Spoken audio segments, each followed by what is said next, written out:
여러분 반갑습니다. 일주일 만에 다시 얼굴 보니까 좋네요. 우리 좌우에 있는 형제 자매들 이렇게 한번 축복하겠습니다. 하나님께서 당신을 지키십니다.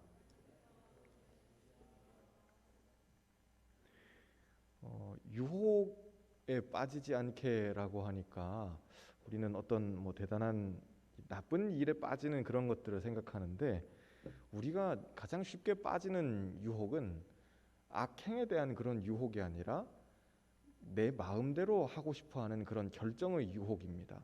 하나님 없이 하는 결정의 유혹인 거죠. 얼마나 편하고 또 간단하고 참 좋아 보입니까? 하나님이 내 결정에 끼어들기 시작하고 하나님이 내 삶에 간섭하고 개입하기 시작하면 우리가 말은 좋지만은 참 피곤합니다.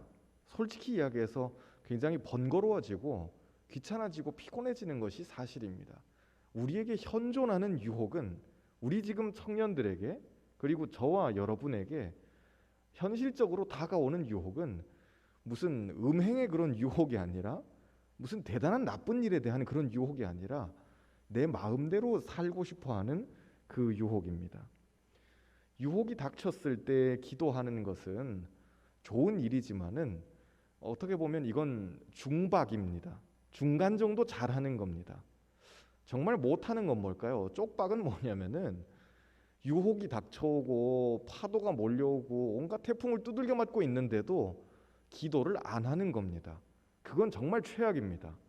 그런데 유혹이 다가오기 전에 기도하는 것은, 이건 대박입니다.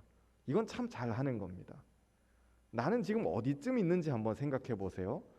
유혹이 다가오기 전에 기도로 미리 준비하고 있는지, 유혹이 닥쳐오니까 아이고 하나님 살려주세요 라고 기도하고 있는지, 아니면 온통 이 유혹과 시험과 파도로 이 바람으로 두들겨 맞고 있는데도 불구하고 피곤하다 그냥 잠이나 자야겠다 라고 하는 것이 내 상태인지를 돌아볼 수 있어야 합니다.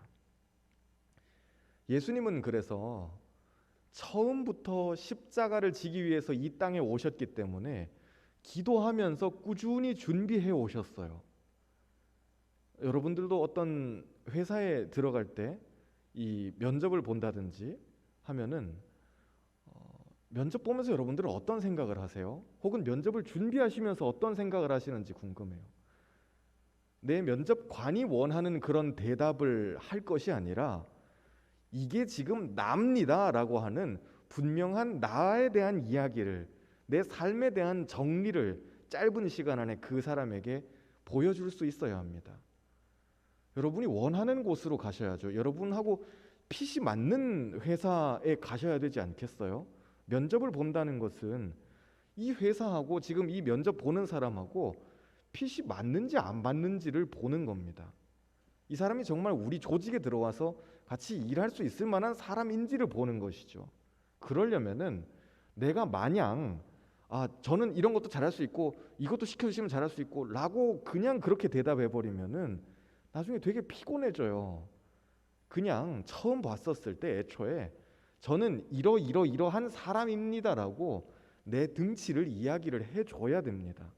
그래야지 나중에 서로 피곤할 일이 없다는 것이죠.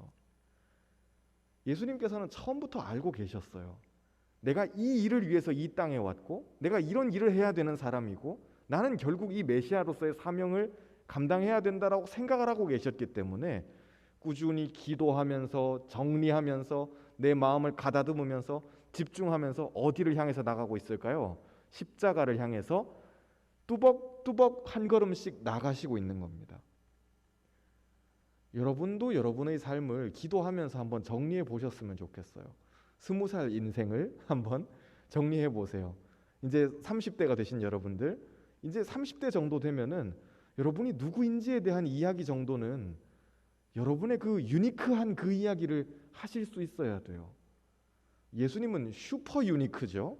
그분에게는 당신은 누구십니까? 라고 그렇게 사람들이 물어봤었을 때 예수님은 요한복음에서만 나는 양의 문이다, 나는 선한 목자다, 나는 부활이요 생명이다, 나는 생명의 떡이다, 7개나 이렇게 다른 이야기를 하세요. 분명한 자기 정체성이 있었던 겁니다. 그랬기 때문에 십자가를 질 만한 능력도 있으셨던 거죠.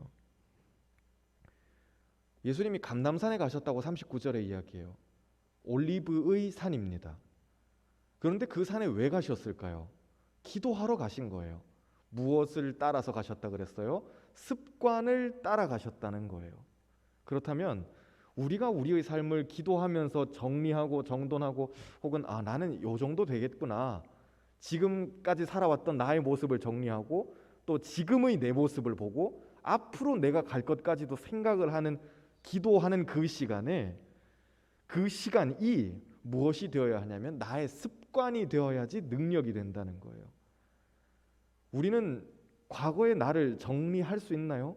혹은 지금의 내가 뭐 하고 있는 사람인지 명확하게 이야기할 수 있나요? 혹은 앞으로 내가 어디로 나가야 될지 그것에 대한 분명한 여러분들의 비전을 누구에게든 이야기할 수 있나요? 우리는 그 정도 해야 됩니다. 우린 더 이상 중고등부가 아니거든요. 우린 유소년부가 아니에요. 우리는 청년이잖아요. 그러면은 하나님 나라의 일꾼으로서 우리가 그 정도 이야기는 할 수 있어야지만 누군가를 먹이고 살리는 정도의 사명은 감당할 수 있다는 거예요. 사명은 다른 거 아닙니다. 누군가를 먹이고 살리는 이야기예요. 그리고 이미 여러분들은 그 정도는 하실 수 있는 사람들이에요. 목사님, 저는 한 번도 해본 적이 없는데 제가 그걸 어떻게 해요? 라고 하지만은 이미 여러분들은 그 정도는 하실 수 있는 분들이에요. 충분히 할 수 있습니다. 제가 이렇게 봤었을 때, 제가 뭐 여러분들을 깊이 이렇게 뭐 사귀고 알고 뭐 그런 것까지는 아니지만은 그래도 5년 남짓 여러분의 목사로 있으면서 여러분들을 봤었을 때 지금 이 자리에 앉아 있는 사람들 중에 자기 앞가림도 못하는 그런 사람은 없어요. 제가 봤을 때는 없어요. 자기 앞가림을 넘어서 남 앞가림까지 해줄 수 있는 역량들을 여러분 다 가지고 계세요. 여러분에겐 충분한 능력이 있습니다. 우리 옆에 분 이렇게 축복할까요? 당신에겐 이미 능력이 있습니다. 아멘. 하나님 이미 다 능력을 주셨어요. 예수님처럼 자신의 십자가를 질 수 있는 충분한 역량을, 충분한 파워를 다 주셨다는 거예요. 습관의 힘이에요. 예수님 그렇게 습관처럼 감람산에, 올리브산에 가셔서 기도하시면서 이제 마지막 날이죠. 목요일 밤이에요.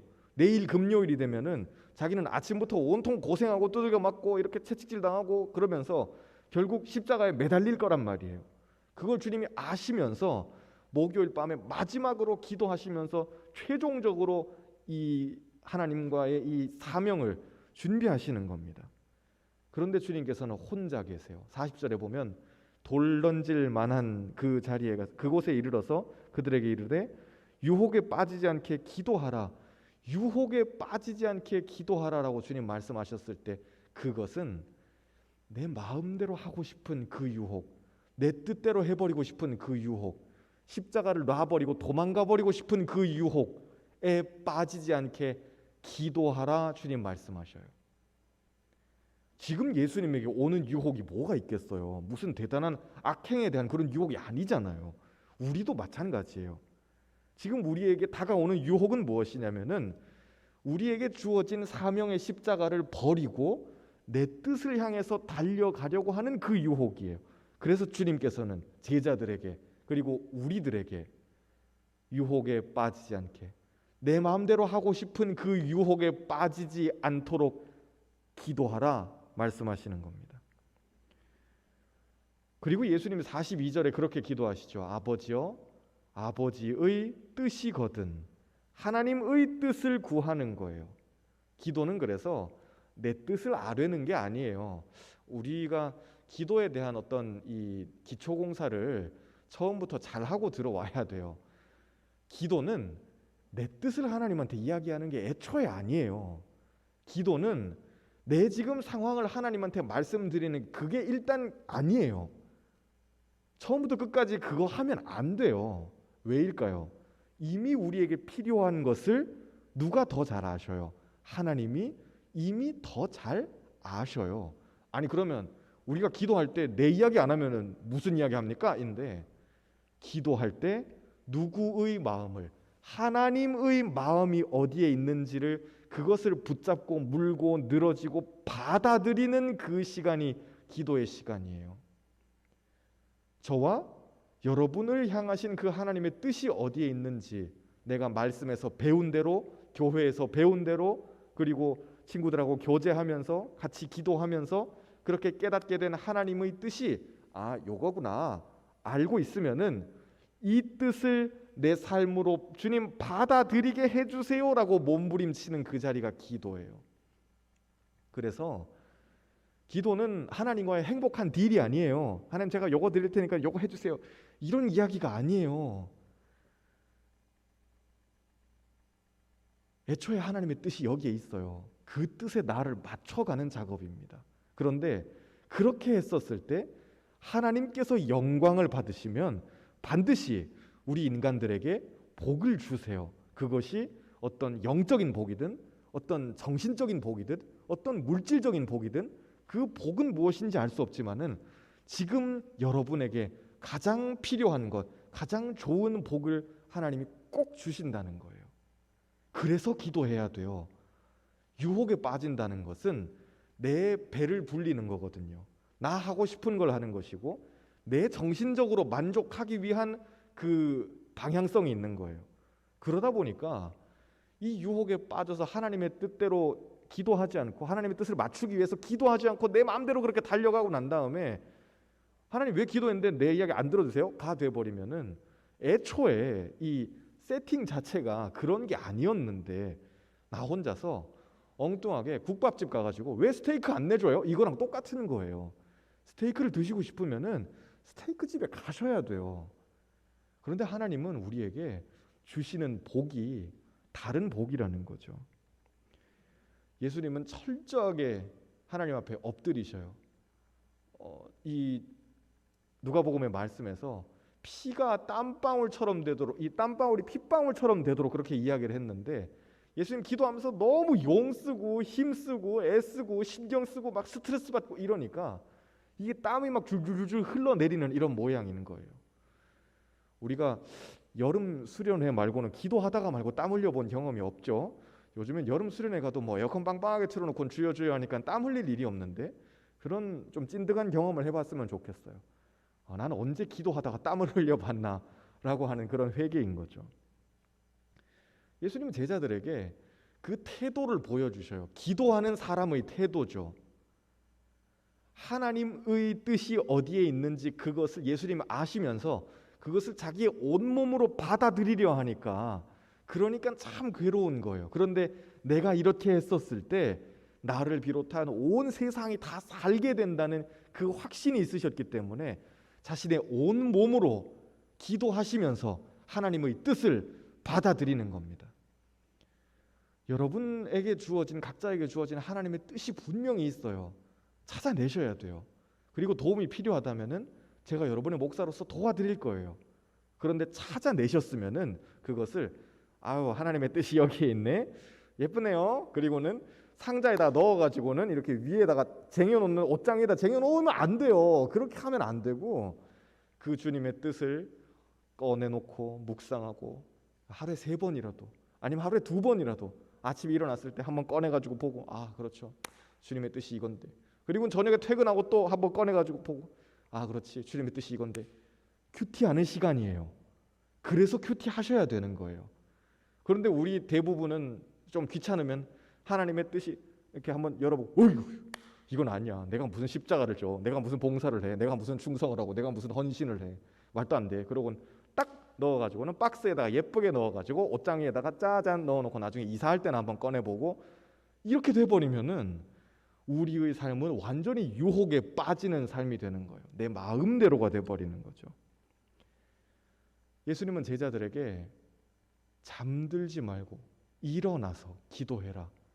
요한복음에서는 깨어 기도하라 그렇게 말씀하셨어요. 누가복음에서는 일어나 기도하라 말씀하셨는데 다른 복음서에서는 깨어서 잠들지 말고 그렇게 기도하라 말씀하셔요.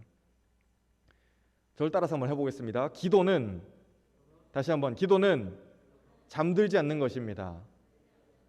아멘.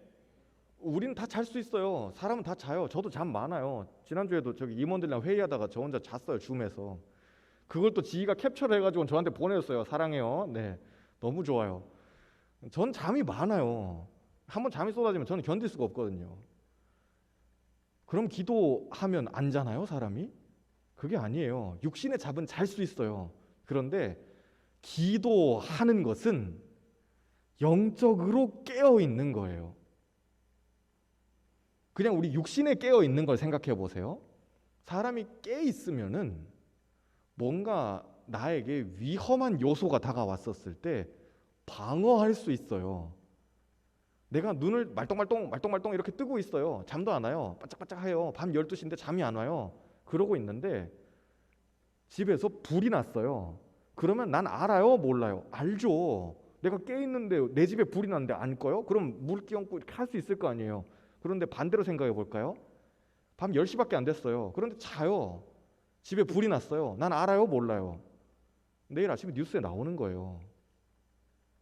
잠들어 있다는 것은 내 삶에 다가오는 수많은 위협들이 있고 위험들이 있어요. 그것을 분별해내는 거예요. 대응하고 방어하는 거죠. 그런데 그 위협이라는 것이 내 경제적인 이야기라든지 뭐 먹고 사는 그런 이야기뿐만 아니라 영적인 위협도 돼요. 내 삶에 다가오는 유혹의 파도일 수 있고 내 뜻대로 살고 싶은 욕망의 파도일 수 있고 우리 청년들이 생각하는 꿈이라고 포장되어 있지만 이 야망 같은 그런 파도일 수 있다고요. 유혹의 파도예요. 그때 주님께서는 잠자지 말고 깨어 있어라 말씀하셔요. 잠들어 버리죠? 기도 안 하죠? 그러면 나는 이미 그 파도에 휩쓸려 가버리는 거예요. 그 파도가 나를 휩쓸고 갈 거예요.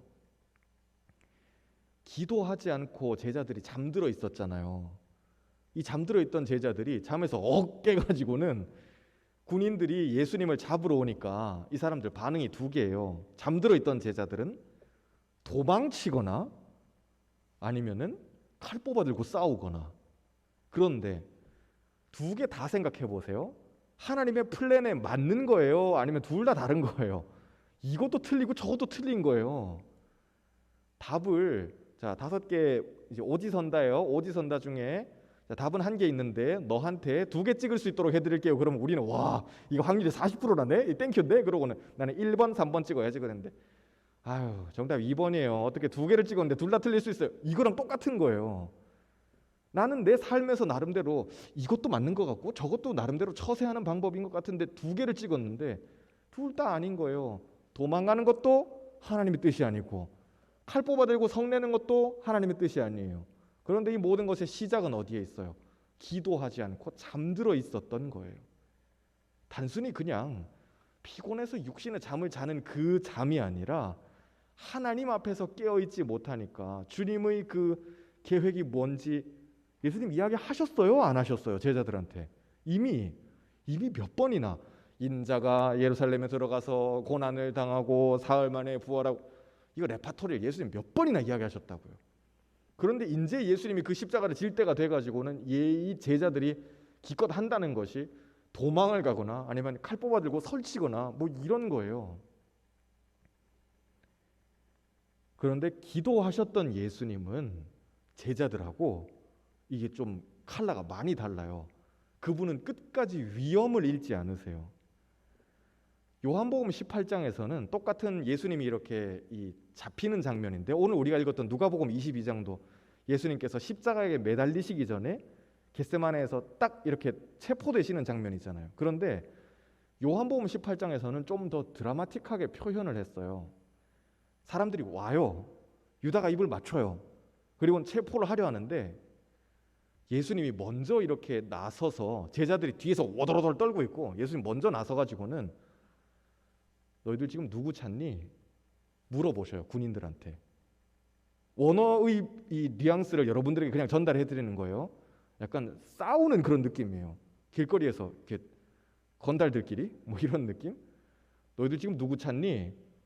나사렛 사람 예수를 찾소. 나야.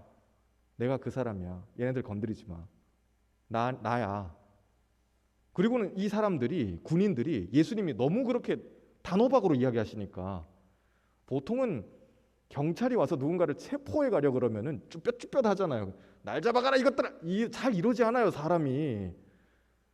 그런데 예수님께서는 먼저 나서 가지고 나야. 나 잡아가거라. 이야기하신다고요. 그러니까는 당황한 군인들이 어떻게 하냐면은 요한복음 18장에서는 뭐라 그러냐면 이 사람들이 예수님 앞에서 넘어졌다 그랬어요. 그러니까 당황한 거예요. 이 찐당황이에요, 사람이. 예수를 체포하겠다고 왔잖아요. 그런데 너무 순순하고 당당하게 내가 예수야 라고 그렇게 이야기해 버리니까 자기들도 나름 군인이고 경찰 신분인데 좀 얼마나 쪽팔려요. 경찰이 범죄자 체포하러 왔다가 범죄자 앞에서 이렇게 서로 막 발언 켜가지고 자빠지고 그러면은 이게 되게 이상하잖아요. 근데 예수님이 나야 라고 하시니까 그 사람들이 몇몇쯤 발이 엉켜가지고 그 자리에서 막 넘어지고 막 이래요. 그리고 예수님이 두 번 물어보셔요. 너희들 지금 누구 찾니?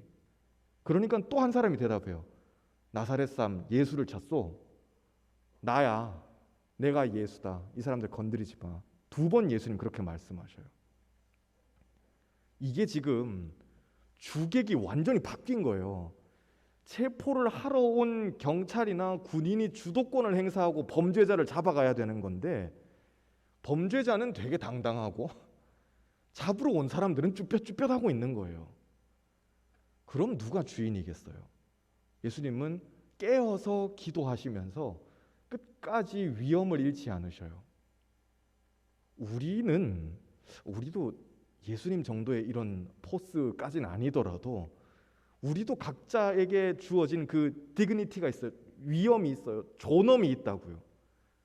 여러분 다 존귀한 존재들이에요.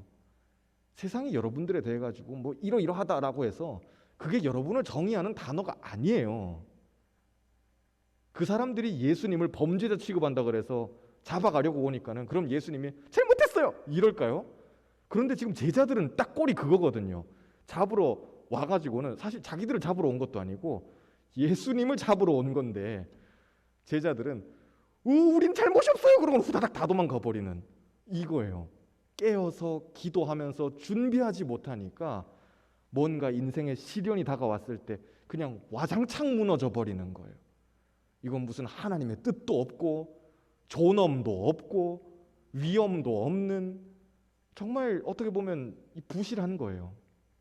그런데 주님께서는 먼저 나서서 끝까지 하나님의 아들로서의 위엄을 잃지 않으세요. 유다가 와서 입을 맞추죠. 48절에 보면은 유다가 예수님께 입을 맞췄다고 이야기했어요. 그런데 유다가 예수님의 뭐 볼에다가 이렇게 쪽 하고 뽀뽀했던 그런 그림을 생각해 보셔도 돼요. 그런데 이것은 무엇이냐면은 그 당시 사람들이 보였던 이 존경이나 어떤 애정을 담아서 하는 그런 인사예요. 이 이성들끼리 말고 동성끼리 만약에 볼에 입을 맞춘다든지 그러면은 그건 존경을 담는 인사거든요. 그런데 유다는 배신하는 이 자리에서 존경의 제스처를 담아서 예수님께 인사해요. 예수님을 기만하는 거죠. 끝까지 속이려고 하는 거예요. 내가 유다의 입장이었으면은 그냥 병정들 뒤에 숨어가지고 저 사람이야 막 이랬을 텐데 그런데 유다는 뻔뻔하게도 정말 뻔뻔해요. 뻔뻔하게도 앞에 이렇게 나서가지고는 예수님 입을 맞추면서 이 사람이야 라고 그렇게 이 따라온 군인들에게 이야기를 해준다고요. 예수의 적대자들은 유다는 뻔뻔해요. 대제사장과 장로들은 비열해요. 밤에 와가지고 체포하는데 여러분 한번 생각해 보세요. 지금의 사법 체계에서는 말도 안 되는 이야기예요. 목요일 밤에 사람을 체포해가지고 금요일 날 아침에 사형시켜 버려요. 이게 지금 말이 돼요? 사실 말이 안 되는 이야기거든요.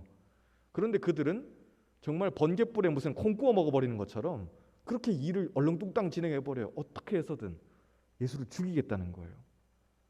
유다는 비열하고 대제사장과 장로들은 유다는 뻔뻔하고 제사장과 장로들은 비열하고 제자들은 어때요? 제자들은 완전 혼비백산하는 거예요.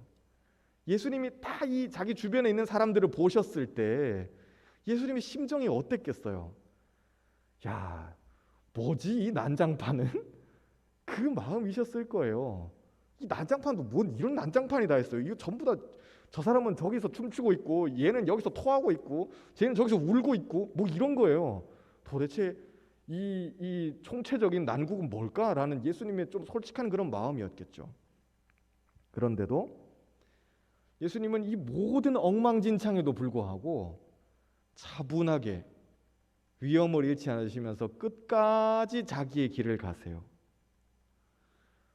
우리가 예수님의 입장에 대해서 한번 생각해 봤으면 좋겠어요. 우리 주변에도 사람들이 있잖아요. 예수님 주변에도 사람들이 있어요. 제자들이 있었을 테고, 뭐 나를 좋아해 주는 사람들, 그리고 나를 싫어하는 사람들도 있죠. 여러분 뭐 회사에 가서 만날 수 있는 사람들, 혹은 학교에서 만날 수 있는 사람들. 그런데 예수님의 주변에 있던 사람들이 어떤 예수님 인생의 결정적인 순간에 전혀 도움이 되지 않고, 이 사람은 이 모양대로, 저 사람은 저 모양대로, 쟤는 한심하고 얘는 얼빠져 있고 답답한 거예요. 내가 봤을 때 도대체 내 마음에 드는 사람이 하나도 없어요. 날 도와주는 사람이 아무도 없어요. 이 답답한 상황에서, 그런데 예수님께서 십자가를 향해서 나가실 수 있었던 그 이유는 먼저 깨어서 기도하시면서, 유혹에 빠지지 않게 깨어서 기도하시면서 준비하셨기 때문에 가능해요. 우리는 기대했던 만큼 실망해요. 그죠? 신뢰했던 만큼 배신감을 느낄 수밖에 없어요. 목사님, 저도 너무 믿지 마세요, 여러분. 물론 저를 믿어주세요. 그렇지만 너무 믿지는 마세요. 왜냐하면 믿는 만큼 배신감을 느끼거든요. 그게 사람이에요. 그리고 참 역설적이고 무서운 이야기지만, 사랑했던 만큼 미워해요. 내가 열심히 사랑을 부어줘요. 그런데 배신으로 돌아왔었을 때, 혹은 내 마음을 몰라주는 그 모양으로 돌아왔었을 때, 내 안에 차오르는 이 분노를, 비례해서 이렇게 올라가는 이 분노의 게이지를 우린 다 알잖아요. 예수님도 마찬가지예요. 제자들에게 기대했다면은 얼마나 주님이 실망하셨겠어요.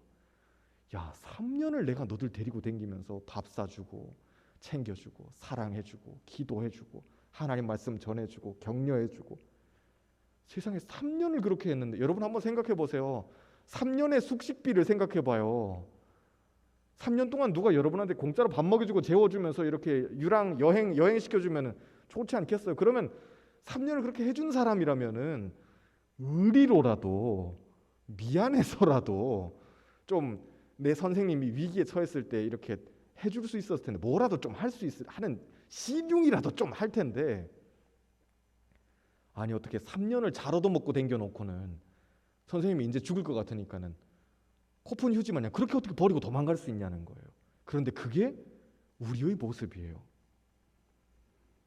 예수님이 그 제자들을 믿었다면은, 특히 유다는 남이에요? 유다가 무슨 바리새인이에요? 아니에요. 우리 패밀리거든요. 내 식구예요. 그래서 잠언의 유명한 말씀, 사람의 원수가 자기 집안 식군이라 그래요. 가장 믿었던 그 사람에게 내가 칼 맞는 거예요. 여러분이 가장 믿고 가장 신뢰하고 가장 사랑했던 그 사람이 나를 배신할 수 있어요. 그러면 우리의 멘탈이 얼마나 흔들리겠어요. 이미 멘탈이 송두리째 뽑혀 나가 있나요? 예수님처럼 그럼에도 불구하고 기도하면서 유혹에 빠지지 않게 차분하게 준비했었을 때 이 모든 아수라장을 뚫고 지나갈 수 있어요. 이제 마지막으로 이 도전을 드리고 마치겠습니다. 오늘 마을 모임 하실 때 세 가지 이 금식을 이야기할 거예요. 여러분들이 요거 하면은 나한테 지금 제일 맞겠다 싶은 그런 것을 꼭 하나는 고르셨으면 좋겠어요. 내가 금식하면서 무엇을 알 수 있냐면은, 하나님 앞에서의 지금 내 상태가 이렇다는 것을 알 수 있어요. 내가 식사 금식하면서, 혹은 내가 식사 금식하면서 기도할 때 내가 그동안 얼마나 맛있는 거 먹고 살았는지 그걸 깨닫게 돼요. 그리고 내 육신이 얼마나 이 허약하고 참 한 줌밖에 안 되는 존재인지 그걸 알게 된다고요. 탄소 금식하면서 내가 그동안 얼마나 아무 생각 없이 살았는지를 알게 돼요. 뭐 지구를 사랑하자 이런 거는 뭐 저기 유엔에서나 하는 이야기죠. 나하고는 상관없어요가 아니에요. 지구가 망하면 그거 우리의 이야기가 돼요. 하나님 주신 세상인데, 이 생명들인데 우리가 얼마나 그동안 하찮게 여기고 살았는지를 좀 생각해 봤으면 좋겠어요. 미디어를 금식하면서 내가 그동안 얼마나 재밌게 살아왔는지를, 얼마나 참 쓰잘데기 없는 거 가지고 시간을 그렇게 낭비했는지 허비했는지를 또 깨닫게 될 거예요. 그렇게 깨달으면서 차분하게, 그리고 위험을 잃지 않고 정말 인생의 어떤 위기에 대비해서 우리가 나아가야 될 우리의 십자가가 있어요. 꼭 금식하셨으면 좋겠어요. 하나씩 골라서 금식하면서. 지금 벌써 사순절이 절반이 지났어요, 여러분. 예수님 날 위해서 십자가를 지셨는데 여러분 지금 뭘 생각하고 있죠? 좀 예수님한테 미안한 감이라도 있나요? 제발 미안한 감이라도 좀 있었으면 좋겠어요. 예수님 날 위해서 죽으셨는데 난 지금 주님을 위해서 뭘 하고 있지? 라는 그 생각, 유혹에 빠지지 않게 깨어서 기도하라 말씀하셨던 그 주님의 말씀을 꼭 따라서 여러분들 모두가 이번 한 주 잠들지 않고 깨어있는 한 주가 되기를 주님의 이름으로 축복합니다.